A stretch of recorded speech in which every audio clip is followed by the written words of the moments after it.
Hello दोस्तों, आज की कहानी बेहद रोमांटिक है। कहानी का फुल मजा लेने के लिए लास्ट तक बने रहिए। मैं अपनी बहन के साथ ट्रूथ डेयर का गेम खेल रहा था। तभी दीदी बोली, अब तुम बताओ तुम्हें क्या चाहिए, रूथ या फिर डेयर। तब मैंने उनसे कहा डेयर।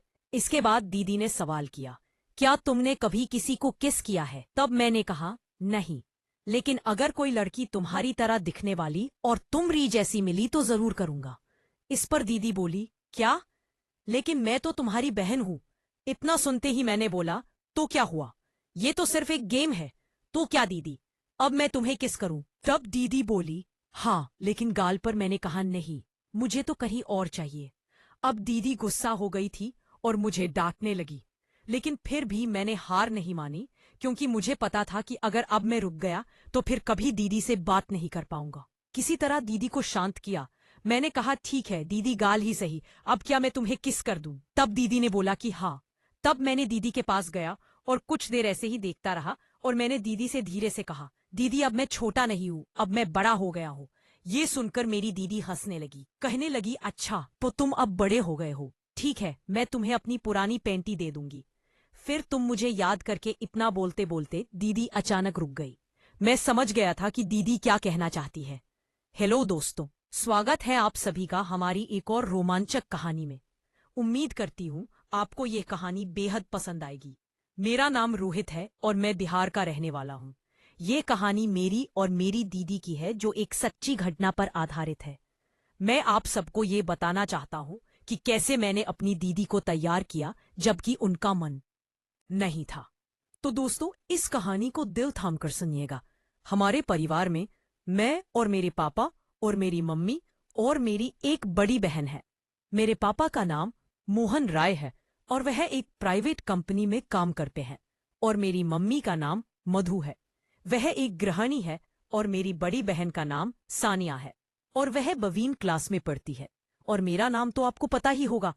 तो चलिए आगे बढ़ते हैं। मम्मी पापा की लव मैरिज हुई थी और वह दोनों ही काफी शिक्षित थे। इसीलिए हमारे घर का माहौल काफी खुला और आधुनिक है। अगर दीदी की बात कहूं तो वह अपने चंदल में होती है, शरीर का बहुत ख्याल रखती है और अच्छी तरह शिक्षित होने के कारण शर्ट, जीन्स और टॉप पहनना उसके लिए आम बात है। दीदी अपनी फिटनेस का काफी ख्याल रखने के कारण काफी आकर्षक और खूबसूरत दिखती है। मैं घर में उसका इकलौता भाई हूँ, इसीलिए मुझे हमेशा बहुत प्यार करती है और मेरी दीदी मुझे कभी नाराज नहीं करती। जब भी समय मिलता है हम दोनों मिलकर खुलकर बातें करते हैं। तो ये कहानी शुरू होती है जब मैं 10वीं क्लास में था। मेरी परीक्षाएं खत्म हो चुकी थी और गर्मियों की छुट्टियां चल रही थी। उस समय मेरी दीदी का भी छुट्टियां आने दिन पर एक बार चल रही थी, क्योंकि मैं कभी रिश्तेदारों के यहाँ रहने नहीं गया था। इसीलिए मैंने छुट्टियां घर पर ही बिताने का फैसला किया। हालांकि मेरी मम्मी नानी के घर जाने को कहने लगी थी, इसीलिए पापा ने मम्मी को नानी के घर छोड़ आए थे। मुझे घर पर छुट्टियां बिताने में कोई परेशानी भी नहीं थी, क्योंकि मैं घर पर लैपटॉप में गेम खेलता और मोबाइल पर टाइम पास करता रहता था। एक दिन मैं लैपटॉप पर गेम खेल रहा था और उस समय घर की काम वाली बाई छुट्टी पर गई हुई थी, इसीलिए दीदी ही सारे काम घर के कर रही थी। पापा सुबह ऑफिस चले गए थे और दीदी घर के काम निपटा रही थी। उसने उस दिन राजस्थानी ड्रेस पहना हुआ था और क्योंकि वह घर पर थी इसीलिए उसने दुपट्टा नहीं लिया था। उस समय दीदी मेरे कमरे में आई और झाड़ू लगाने लगी। मैं बेड पर बैठा हुआ गेम खेल रहा था। जैसे ही दीदी कमरे में आई और झाड़ू लगाने लगी, मैंने उसकी तरफ ध्यान देना शुरू कर दिया, क्योंकि उसने दुपट्टा नहीं लिया था। कुछ वजूद उसका साफ दिखाई दे रहा था। अचानक दीदी ने मेरी तरफ देखा और बोली, उठ, मुझे बेड सेट ठीक करने दे और फिर अपना गेम खेलना। फिर मैं तुरंत दूसरी तरफ देखने का नाटक करने लगा और फिर उठकर बाथरूम में चला गया। बाथरूम में जाकर मैंने सोचा कि कहीं दीदी ने मुझे देखते हुए देख तो नहीं लिया। उस समय मैं बहुत डर गया था, लेकिन मेरे मन में कई तरह के विचार चलने लगे थे। मैं समझ नहीं पा रहा था कि जो मैंने देखा और सोचा क्या वह सही था या गलत। फिर मैं बेडरूम में वापस आकर बैठ गई, लेकिन अब मेरा ध्यान गेम खेलने में नहीं लग रहा था। बेड शट ठीक करके दीदी किचन में चली गई थी। तब मुझे राहत मिली कि दीदी को कुछ शक नहीं हुआ। फिर मैंने अपना लैपटॉप बंद कर दिया और मोबाइल पर टाइम पास करने लगा। अचानक मुझे एक नोटिफिकेशन आया और मैंने उस पर क्लिक कर दिया। वहां मुझे कई तरह की कहानियां दिखी, जिनमें एक कहानी भाई बहन के बारे में थी। मैंने वह कहानी पढ़ी जिसमें भाई अपनी बहन के साथ किस तरह आनंदित होकर वक्त गुजारता है। वह कहानी पढ़कर मेरे मन में भी कुछ वैसा ही ख्याल आने लगे। तब मैं बाथरूम में जाकर अपनी दीदी के बारे में सोचते हुए हैंड प्रैक्टिस करने लगा। फिर बाहर आया तो देखा कि उधर दीदी किचन में खाना बना रही थी, और फिर मैं फिर से पानी निकालते हुए दीदी को देख रहा था। वह मेरी तरफ पीठ करके खड़ी थी और मैं उन्हें ध्यान से देख रहा था। उसका ध्यान खाना बनाने में था, इसीलिए उसे पता नहीं चला कि मैं उसे किस तरह देख रहा हूं।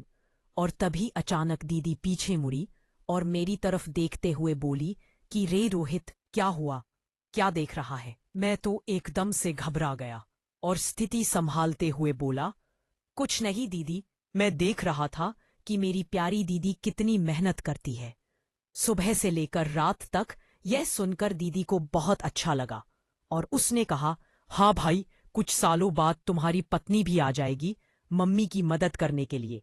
और इतना कहकर दीदी हंसने लगी। मैं अपने बेडरूम में चला गया और सोचा कि दीदी को क्या पता कि मैं उसे ही देख रहा था और क्या सोच रहा था।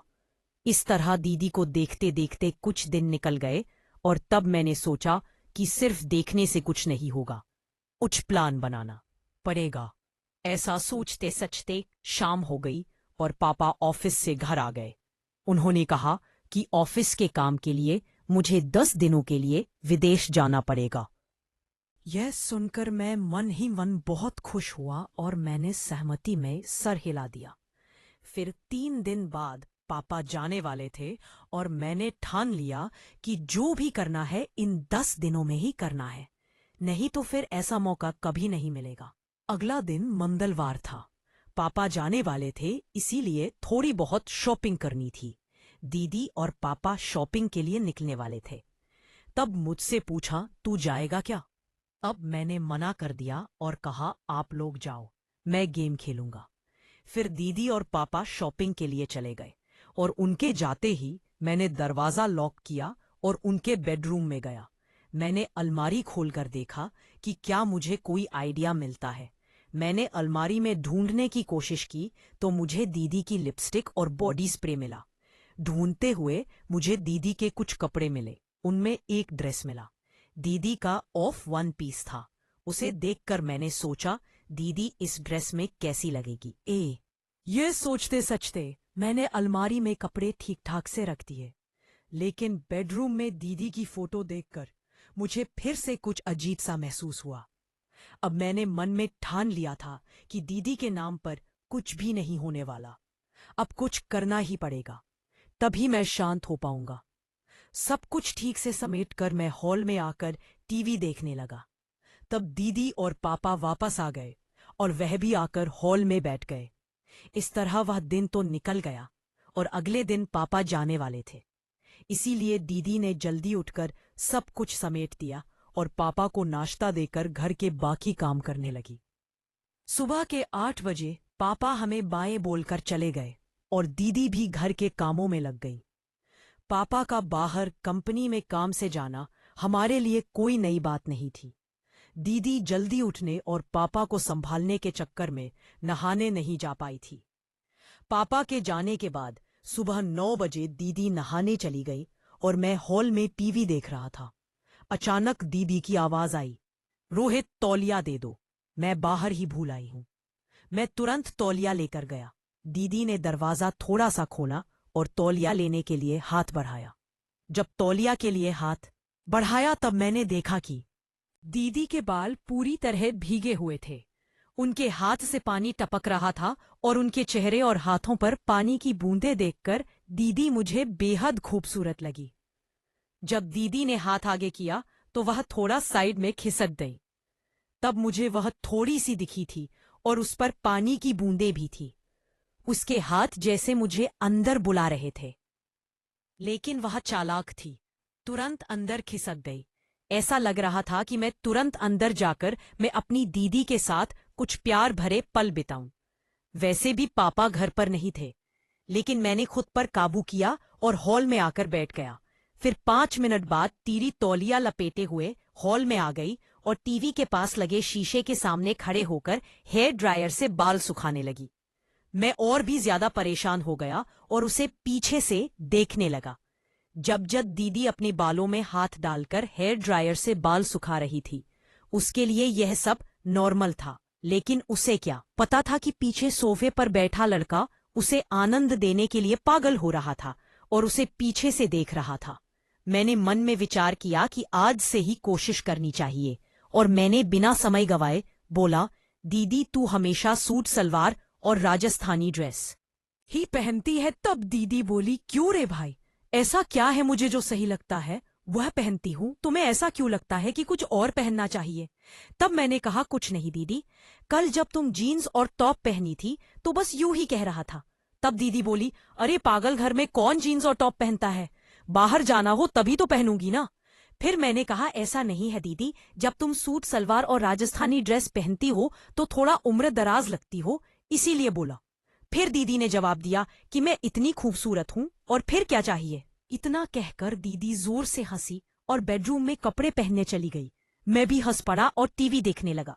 थोड़ी देर बाद दीदी बाहर आई, कपड़े बदलकर। यह देखकर मुझे खुशी भी हुई और नाराजगी भी, क्योंकि उसने मेरी बात मानी थी। नाराजगी इसलिए कि अब वह फिर से पूरी तरह से ढकी हुई थी। दीदी हॉल में आई और बोली, अब कैसी लग रही हूं? मैं हैरान होकर बोला, वाह दीदी, अब तो आप एकदम हसीना लग रही हो। दीदी बोली, अरे बुद्धू, तेरे मेरे बीच में 2 साल का आ है। अब मुझे समझ नहीं आ रहा था कि क्या कहूं, लेकिन कुछ तो कहना था, इसीलिए मैंने कहा, अरे दीदी, तुम्हारे और मेरे उम्र का अंतर सिर्फ हमें पता है, लेकिन बाहर किसी को थोड़ी पता है। अगर हम दोनों बाहर घूमने गए तो लोग सोचेंगे कि हम गर्लफ्रेंड बॉयफ्रेंड है। इतना कहकर मैं जानबूझकर रुक गया और दीदी की प्रतिक्रिया देखने लगा। तब दीदी ने बिना समय गवाए उत्सुकता से पूछा, अच्छा और क्या बोलना? भाई, अब आगे मैंने कुछ नहीं बोला, बस इतना कहा कि छोड़ो दीदी, तुम्हें गुस्सा आ जाएगा। तब दीदी बोली, मुझे कभी तुझ पर गुस्सा आया है क्या? और मुझे पता है कि मेरा भाई कभी कुछ गलत नहीं करता, तो मुझे गुस्सा क्यों आएगा? अब जल्दी बोल, क्या कहने वाला था? अब मैंने कहा कि अगर हम साथ में बाहर कहीं घूमने गए तो लोग हमें गर्लफ्रेंड बॉयफ्रेंड समझेंगे और तुम्हारे गले में मंगलसूत्र देखकर लोग हमें पति समझेंगे। इतना सुनकर दीदी जोर जोर से हंसने लगी। अरे बाप रे, इतनी छोटी सी बात के लिए मुझे क्यों गुस्सा आएगा? और फिर से दीदी हंसने लगी। तब मैंने उससे कहा, हंसो मत। दीदी इतना सुनकर दीदी ने मुझे चिढ़ाने के लिए फिर से हंसना शुरू कर दिया और मैंने दीदी की तरफ दौड़ लगाई। मजाक में मारने के लिए दीदी तब भागकर किचन में चली गई और हंसती रही। फिर हॉल में बैठकर सोचने लगा कि चलो शुरुआत तो हो गई है, लेकिन अभी बहुत काम बाकी है और वह भी उतना ही मुश्किल है। दीदी बहुत संस्कारी है और मैंने कभी उसे ऐसा महसूस नहीं किया कि उसे इस तरह की किसी चीज की कमी महसूस हो रही हो। जरूरत तो मुझे थी और मुझे जरूरत किसी भी हाल में पूरी करनी थी, वह भी दीदी से। फिर थोड़ी देर बाद मैंने फिर से कोशिश शुरू की। दीदी किचन में काम कर रही थी। मैं वहां पर गया और कहा, दीदी तुम्हें रोज रोज ये काम करते करते बोरियत नहीं होती क्या? तब दीदी ने कहा, नहीं, जब हमारे काम वाली बाई आती है तब मुझे आराम मिलता है। तब मैंने कहा, दीदी अभी तो छुट्टियां शुरू हुई हैं और मुझे बहुत बोरियत फील हो रही है। तब दीदी ने कहा, तो क्या करें, कहाँ चले घूमने, हम दोनों ही हैं घर में। अब मैंने कहा, हाँ चलेंगे दीदी, लेकिन पापा के आने के बाद। तब दीदी बोली, तब तक क्या करेगा? मैंने बोला, मुझे एक गेम पता है, अगर तुम्हें कोई दिक्कत ना हो तो खेलते हैं। दीदी ने कहा, मुझे लैपटॉप पर गेम खेलने में कोई दिलचस्पी नहीं है, कुछ और बताओ। फिर मैंने कहा, अरे मेरी प्यारी दीदी, लैपटॉप पर नहीं, बस ऐसे ही हम दोनों खेलेंगे। तब दीदी बोली, अच्छा ठीक है, कौन सा गेम है? मैंने बोला, दीदी टूथ और डेयर। तब दीदी बोली, अच्छा वो गेम चलो, ठीक है खेलते हैं, लेकिन पहले मुझे घर के काम खत्म करने दे, फिर खेलेंगे। तब मैंने कहा, ठीक है दीदी, तब तक मैं अपने बेडरूम में जाता हूँ, जब तुम्हारा काम खत्म हो जाए तो बेडरूम में आ जाना। ये कहकर मैंने उसे पीछे से गले लगा लिया और गाल पर एक किस किया और फिर बेडरूम में जाकर बैठ गया। बेडरूम में बैठकर सोचने लगा कि दीदी तैयार तो हो गई है, लेकिन क्या पूछूं जिससे उसे गुस्सा ना आए और मेरा काम भी हो जाए। थोड़ी देर बाद दीदी बेडरूम में आई और मेरे सामने बैठ गई। फिर दीदी बोली, अब बोल क्या खेलना है। अब मैंने बोला, दीदी तुम्हें तो पता ही है, रूथ और डेयर का खेल। अब मुझे बताओ कि गेम की शुरुआत तुम करोगी या फिर मैं। तब दीदी ने कहा, तुम ही करो शुरुआत। फिर मैंने दीदी से पूछा, आपको ट्रूथ चाहिए या फिर डेयर। तब दीदी बोली, ट्रूथ। फिर मैंने सवाल पूछा, तुम्हारा अभी कोई बॉयफ्रेंड है क्या। मेरा सवाल सुनते ही दीदी बोली, ये कैसा सवाल है रोहित। तब मैंने कहा कि मेरा सवाल है और आपने ही तो ट्रूथ चुना है, तो अब बताओ। फिर दीदी बोली, हाँ मेरा बॉयफ्रेंड है। इसके बाद दीदी से बोला, अब आप मुझसे पूछो, मेरा भी ट्रूथ है। तब दीदी ने थोड़ा सोचा और फिर मुझसे सवाल पूछा। दीदी बोली, तुम्हारी कोई गर्लफ्रेंड है। तब मैंने हाँ में जवाब दिया और कहा, हाँ है, वो मेरे सामने ही बैठी है। मेरा जवाब सुनते ही दीदी थोड़ा गुस्से में बोली, अरे भाई ऐसा बोलना गलत है, मैं तुम्हारी दीदी हूँ। शुरू में ही मेरा आत्मविश्वास थोड़ा कम हो गया क्योंकि दीदी को ऐसे गेम में कोई इंटरेस्ट नहीं था और वो संस्कारी थी, लेकिन मैं हार मानने को तैयार नहीं था। तब मैंने कहा, अरे दीदी मजाक में बोला था, आप तुरंत क्यों गुस्सा हो जाती हो। तब दीदी प्यार भरी मुस्कान के साथ हंस पड़ी और सर हिला दिया। इसके बाद फिर मैं दीदी से पूछने लगा, अब आपको क्या चाहिए, ट्रुथ या फिर डेयर। तब फिर से दीदी ने ट्रुथ बोला। तब मैंने उनसे सवाल किया, क्या आपने खेल का आनंद लिया या कोई खेल खेला। अब दीदी गुस्से में बोली, रोहित ये कुछ ज्यादा हो रहा है, मुझे नहीं लगता कि तुम्हें ऐसे सवाल पूछने चाहिए, अब हमें यही रुक जाना चाहिए। इस पर मैंने कहा, अरे दीदी हम तो अच्छे दोस्त हैं ना, और मुझे नहीं लगता कि तुम मुझसे कुछ छुपा सकती हो। अगर तुम मुझसे प्यार करती हो और मुझ पर विश्वास है तो फिर। दीदी बोली, लेकिन भाई तुम मेरे तो भाई हो ना, और ये बातें सही नहीं है। तब मैंने उनसे कहा, दीदी तुम तो बहुत पढ़ी लिखी हो, फिर भी तुम्हें ये बातें गलत लगती है। ये वही बातें हैं जो हमें साइंस में सिखाई जाती हैं। तब दीदी बोली, ये साइंस में नहीं सिखाई जाती भाई। तब मैंने कहा, नहीं सिखाई जाती तो मुझे इन चीजों के बारे में कुछ भी पता नहीं होना चाहिए। इसके बाद दीदी बोली, तुम्हें हर चीज जानने का पूरा हक है, लेकिन ध्यान रखो कि तुम किससे पूछ रहे हो। तुम मुझसे यानी कि अपनी दीदी से यह सब पूछ रहे हो। तब मैंने कहा, दीदी तुम्हें भी पता है कि मेरे कोई और दोस्त या गर्लफ्रेंड नहीं है, तो मैं किससे पूछूंगा। तुम ही हो जिससे मैं हर बात करता हूं। तब दीदी को थोड़ा बुरा लगा क्योंकि बचपन से ही मैं ज्यादा बाहर नहीं गया था और इसीलिए मेरे ज्यादा दोस्त भी नहीं थे। उसे समझ में आ गया कि मैं नहीं मानूंगा। तब वह बात करने के लिए तैयार हो गई। तब दीदी बोली, हाँ मैंने अपने बॉयफ्रेंड के साथ कुछ आनंद भरे पल गुजारे हैं। तब मैंने कहा, दीदी इतनी छोटी सी बात के लिए कितना समय ले लिया। इस पर दीदी बोली, अब तो खुश हो ना। फिर दीदी थोड़ी मुस्कुराई और बोली, अब तुम बताओ तुम्हें क्या चाहिए, ट्रूथ या डेयर। तब मैंने उनसे कहा, डेयर। इसके बाद दीदी ने सवाल किया, क्या तुमने कभी किसी को किस किया है। तब मैंने कहा, नहीं, लेकिन अगर कोई लड़की तुम्हारी तरह दिखने वाली और तुम्हारी जैसी मिली तो जरूर करूंगा। इस पर दीदी बोली, क्या अभी तो तुम कह रहे थे कि मैं तुम्हारी गर्लफ्रेंड हूं और अब फिर कह रहे हो कि अगर कोई और लड़की मिली तो किस करोगे। इतना सुनते ही मैं बोला, क्या तुम्हें किस करूं दीदी। तब दीदी बोली, हाँ, लेकिन गाल पर मैंने कहा, नहीं मुझे तो कहीं और चाहिए।